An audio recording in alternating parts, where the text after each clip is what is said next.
Welcome to the NWI.com Political Roundtable for Thursday, July 7th. I'm Robert Blaszkiewicz, Assistant Managing Editor of the Times. Here with me today, Doug Ross, Editorial Page Editor of the Times, and Times columnist Mark Kiesling, bringing you the latest developments in and around the region. Big news that dropped kind of late on a Friday of a holiday weekend, that basically the state was ending this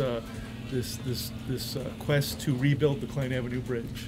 Right, and that was a huge letdown to me. I mean, you know, they had worked out a deal which, you know, why would you ask a local business to help fund an expressway? But, you know, that's in fact, you know, what happened to try to make it happen. Ameristar offered $35 million. And, you know, you wonder what it would have taken for them to agree to it. But obviously it's going to be a big blow to Ameristar because you know, there was a direct yeah, you got off at the ramp. You're at their front door. Right. Yeah. I mean, into there. Now, you know, it's going to be, you're going to have to work to get there, and people don't like to work to get to places. So, you know, I can only imagine that the people at Horseshoe were smiling, but you know. Well, possibly, but you know, I think this is really short-sighted from INDOT's perspective, because you know how much of the state's financing is through casinos, and here you slap a casino in the face. Right. And Will Davis, who was, you know, owner and operator of the Gary Jet Center over at the airport there, you know, Cline Avenue was boom, you know, drop you right there, and now it's boom, you're dropping the airport. Yeah. Because nobody's going to want to take those surface roads. You know. No. Well, you know, I'm actually less concerned about the airport than I am about the casino. The casino was a big money maker. The airport never seemed to be able to lure a well, you've got the toll road that'll help more the than airport. You know, for more than 8 minutes at a time. So yeah.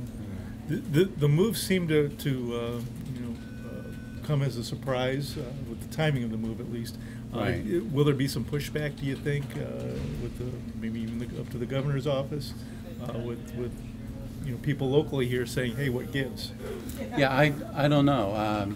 You know, INDOT said that it, you know, my understanding was that it had the plans already in place, and so, you know, they're INDOT saying, well, you know, we've got until November essentially to get the plans ready for bidding. So, you know, maybe they're building in time for that opposition.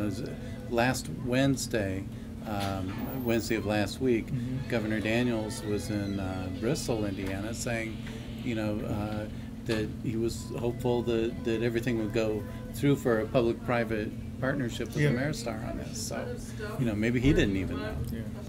Well, next topic we wanted to discuss, Mark, is an issue in the Munster schools involving a plan to provide laptops for all the students, but at the expense of their parents.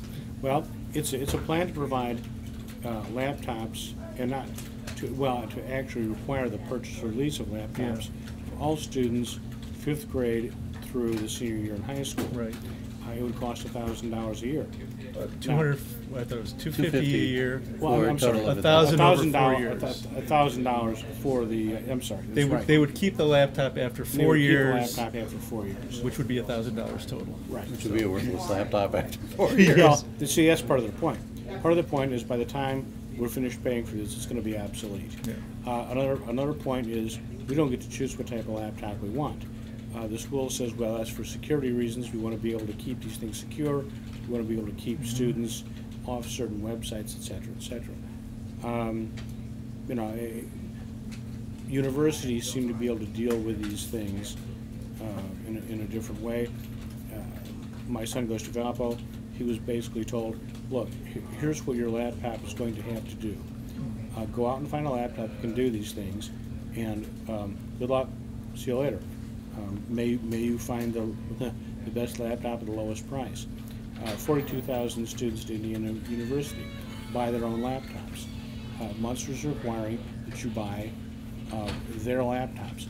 And part of the problem is that the people were given a 3-day notice before the meeting, and once they went to the meeting, they'd found the laptops had already been purchased. It wasn't like, let's have some discussion about this. I've talked to any number of parents, and I have yet to find a single parent. And I coach girls softball. I get to talk to a lot of parents. I have yet. And you're the parent. And I am a parent in the Munster school system. And I have yet to find anyone who was approached by any member of the school board, the school town, and asked their input. So somewhere this decision was made. We don't know where. No one knows where or by whom. And this is what upsets people. It upsets people that they weren't consulted. Not everyone is happy with the choice of the computers they bought. They bought Dell computers. Some people want to go on a Macintosh system.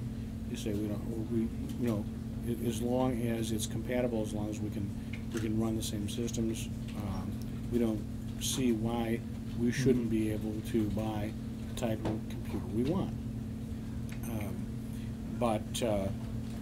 And it's also not taking into consideration that not everyone has $1,000 to drop on a. Well, $250 a year. But, well, $1,000. right. I mean, you're talking $1,000 by the time all is said and done, unless you're a senior in high school, which my son will be a senior in high school next year.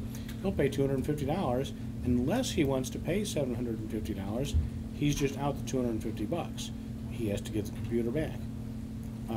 Now, does he want to pay $750 and get a computer that's going to be obsolete, or does he just, or do we just give away the $250? Now, the counter argument is that, well, book fees will go down because a lot of the books we're going to be using will be on here. So, there's going to be some offset in book fees. But not. Right. And Indiana is one of the few states that even charges those in the first place. So now you're talking, in additional. Additional money, and people are just upset that no one, or perhaps a very few select people, were consulted before this became a done deal. How many weeks till school starts? School should start in the middle of August. Right. So we're talking, okay, you have, a matter of weeks to cough up an extra $250. Right. And that's not easy on anybody. It's not easy on anyone. And the people who are in the free lunch program, things like that, will not be required to pay. But again, that puts the burden on other people who aren't in that program to help offset the cost of their computers. It's $250 plus what you got to pay to subsidize it. It's become a very controversial program, and I would be surprised if we do not see this end up in court somewhere. Well, that plus I would be surprised if this doesn't show up during school board elections.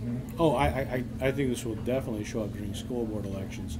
I think this decision by the school board was almost as bad, not as bad, but almost as bad as the decision by the Highland School Board several years ago to vote themselves the lifetime life insurance, right, or the lifetime health insurance if you served one term. That wiped out the entire board. They got to keep theirs because they voted it in, but the board that replaced them came in and repealed that immediately. Yeah. Well, I'm betting they're going to reboot the whole school board after this. They may reboot them, or they may just boot them. Yeah. Speaking of additional fees, let's move to the east, Porter County. They're talking about possibly additional fees to support the county's 911 emergency calling system. Right, and this is kind of a crazy thing. There are, in essence, three types of phones that they're talking about. If you have a landline, which is, the hardwired into your house, most people are getting rid of them nowadays. That's $1.50 a month, okay? And if you have a cell phone that's, on contract, then that's 50 cents a month. And if you have a prepaid phone, then every time you buy, one of the prepaid wireless phone cards, that's 25 cents. So, you look at their business model, if you want to call it that, and the bigger fees are on the phones that are being abandoned, very rapidly, and people are switching to the prepaid phones. Seems to be the highest growth market, and frankly, no wonder in that example. Now, why do they feel these additional fees are necessary? Well, they're looking at their costs of how to support this because they're adding dispatchers and whatnot. And that brings up another question, because we had consolidation. It used to be that Valpo and Portage had their own dispatchers along with the county. They were consolidated in the quest for efficiency. Well, here's what happened was they absorbed the extra manpower, but they didn't absorb the dollars that funded that manpower. So, that's in essence for Portage, for instance, sending its dispatchers to the county, that's free money for Portage because they could use that money for other uses. But for the county, then they've got to come up with the extra money for those dispatchers. But now, my understanding, and I'm looking at, I've been watching as Lake County struggles with the same, because they're all required to go to this by 2014, the consolidated 911 system. The whole idea is supposed to be to cut down on the number of dispatchers. Nobody likes to see people out of work, but the idea is that it's much more efficient to have, in Lake County you'd have a number of systems. So instead of having like all these dispatchers in Gary, then Hammond, East Chicago, Munster, Highland, Whiting, you might have one or two centers for North Township, Calumet Township,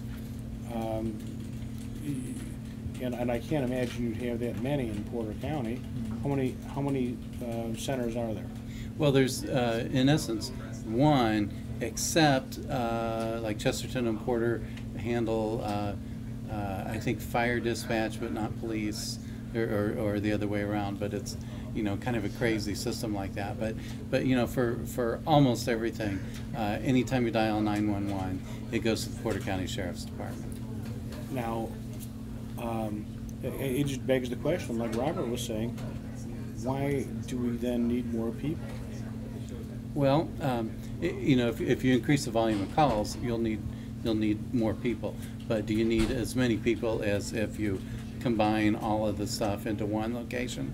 Not a chance. I think what it all comes down to is, here's a patronage bonanza, and the fact that everybody's cutting deals to protect their employees. Exactly. So that's why you're not seeing the reductions. Exactly. And then these fees just seem to be a way to pay for that patronage, and in this day and age, it just seems to be extremely irresponsible. Yeah, I would rather see it be listed as here's your fee for dispatch services, and here's your supplemental fee for patronage. I think that people would get rid of those extra costs pretty fast. Honest corruption, right? Exactly. Okay, well, that'll do it for this week. We thank you for watching, and we'll be back next week with another edition of the Political Roundtable. Thank you, Robert. Thank you.